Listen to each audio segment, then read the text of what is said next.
Establish হয়ে গেছে, আমাদের এটা ভাঙতে হবে, নারীরাও যে পারে দেখাই দিতে হবে। তাই কথা একটাই বলবো, সিস্টেমে যদি ঢুকেই গেছি, সিস্টেমে ঢুকে সিস্টেমকে ভাঙবো। কোন কচি মেয়ে লাগে, কোন বুড়া মেয়ে লাগে, সেইদের গলা চিপে ধরে বের করে আনবো। নারীরা মুদ্রা বৃষ্টি করে, নারীরা ব্যবসাগিরি করে, নারীরা খাতে উঠে যায়, নারীদের ইজ্জতের নিয়ে টানাটানি করে, সেই জিনিসটা আমি দেখাবো। অ্যানাউন্স করলো হাসিনা পালাইছে, তখন আমি রেডি হচ্ছি যে বেরোবো, যে আনন্দ মিছিলে বেরোবো, টাউন হলে মিছিল টাউন হলে। আমার মা তখন দরজায় দাঁড়িয়ে কপারটা ধরে চোখে পানি ফেলতেছে আর বলতেছে, মা তোর উপরে হামলা করবে, তোর তো সবাই চেনে।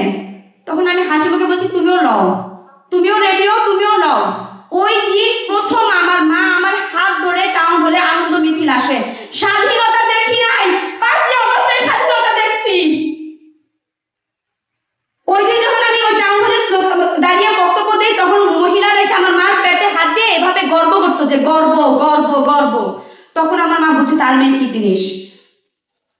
মামলার আসামির একটা মামলার লিস্ট দেখছেন আপনারা, আসিফ ভাই 1 নাম্বার আসামি, আব্দুল কাদের, পরে আরো ঢাবির আছে। সেখানে 35 নাম্বার জগন্নাথ বিশ্ববিদ্যালয় স্বর্ণারিয়া, যে যোগসূত্রে দাঁড়ায় নাই, যে কোনো নির্বাচনে কোনো প্রচারণা করে নাই, সে পুলিশ হত্যা মামলার আসামি হয়ে গেছে।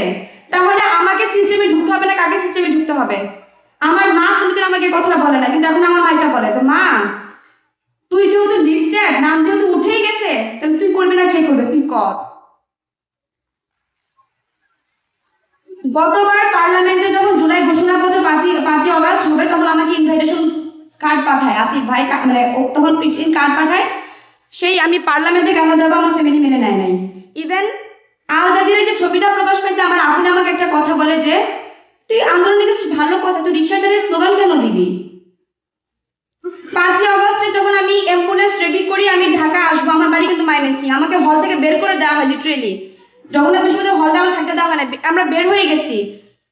তখন ওখানে যখন আমি অ্যাম্বুলেন্স রেডি করছি, আমার মা গেটে তালা দিছে, রুমে তালা দিছে, জায়নামাজের উঠে সকাল বিকাল চিৎকার করে কাঁদছে, যেন তার মেয়েরা ঢাকা যেতে না পারে। আমি পারি নাই আসতে।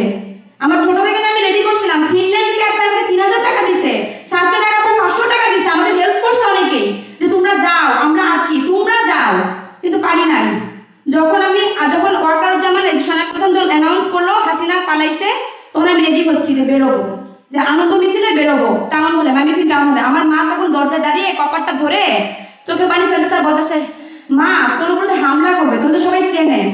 তখন আমি হাসি মুখে বলছি, তুমিও লও, তুমিও রেডিও, তুমিও লও। ওই দিন প্রথম আমার মা আমার হাত ধরে টাউন হলে আনন্দ মিছিল আসে। স্বাধীনতা দেখি নাই, 5ই অগস্টের স্বাধীনতা দেখছি। ওই দিন যখন আমি ওই টাউন হলে দাঁড়িয়ে বক্তব্য দিই, তখন মহিলারা এসে আমার মার পেটে হাত দিয়ে এভাবে গর্ব করতো, যে গর্ব গর্ব গর্ব।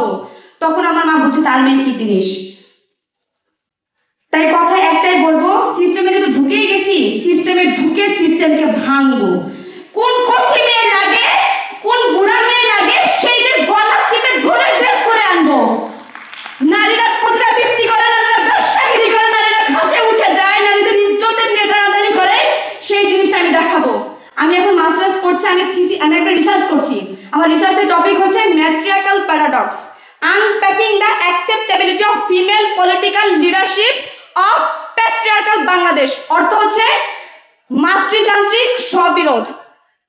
নারীদের পিতৃতান্ত্রিক বাংলাদেশের নারীদের পলিটিক্সে অংশগ্রহণের নেতৃত্বের গ্রহণযোগ্যতা, নেতৃত্ব না, আমি কাজ করছি গ্রহণযোগ্যতা নিয়ে। কারণ আমি নেতৃত্ব, আমার পিতৃতান্ত্রিক সমাজে একটা পুরুষ মেনে নেবে না, বলবে একটা মেয়ে কি বলে, ওর কি যোগ্যতা আছে, মেনে নেবে না। পুরুষতান্ত্রিক সমাজে এটা এস্টাবলিশ হয়ে গেছে, আমাদের এটা ভাঙতে হবে, নারীরাও যে পারে দেখাই দিতে হবে।